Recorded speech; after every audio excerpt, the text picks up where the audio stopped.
Salut à tous, on se retrouve pour une toute nouvelle vidéo. Donc dans cette vidéo, je vais analyser et résumer le match de l'Euro Angleterre contre la Croatie. Donc on va directement commencer avec les compositions.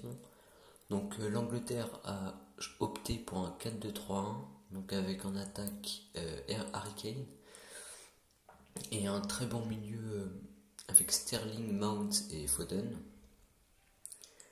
Ensuite, la Croatie a opté pour un 4-3-3 avec notamment au milieu Luka Modric, milieu droit, Brozovic, milieu central et Kovacic, milieu gauche.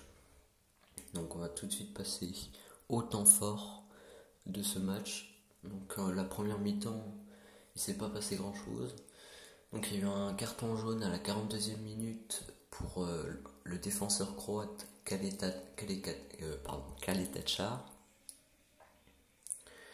Puis un autre carton jaune pour un autre croate, le milieu de terrain Kovacic à la 48e minute.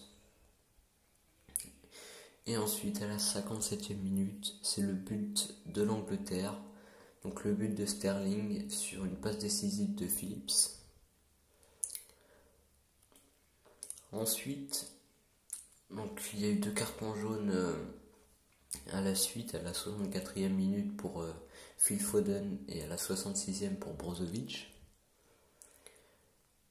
Puis il y a eu un double changement du côté de la Croatie à la 70e minute. Donc Brozovic qui a été remplacé par Vlasic et Kramaric qui a été remplacé par Brekalo. Donc en deuxième mi-temps, il ne s'est pas passé grand chose, hein, à part des changements. Il n'y a pas eu énormément d'occasions. Donc ensuite, il y a eu à la 71e minute Rashford qui a remplacé Phil Foden. À la 78e minute, la rentrée de Petkovic à la place de Rebic. À la 82e minute, Bellingham qui remplace Harry Kane.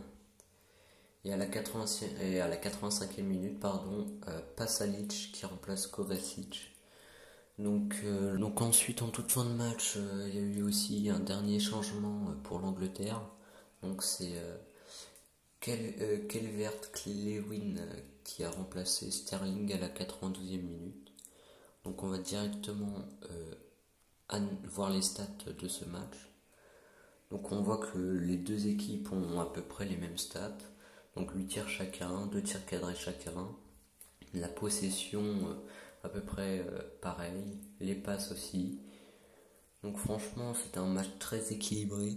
Mais il n'y a pas eu énormément d'occasions. Et pas énormément de buts, hein, un seul but. Donc un match un peu décevant. Donc on va tout de suite voir le classement du groupe D. Donc l'Angleterre qui se place première du groupe avec 3 points. Et la Croatie dernière, provisoirement avec 0 points. Faudra juste attendre le match de la République tchèque contre l'Écosse pour voir le classement du groupe pour la première journée. Donc surtout, n'hésitez pas à liker et à vous abonner si vous avez aimé la vidéo. Et on se retrouve pour une prochaine vidéo.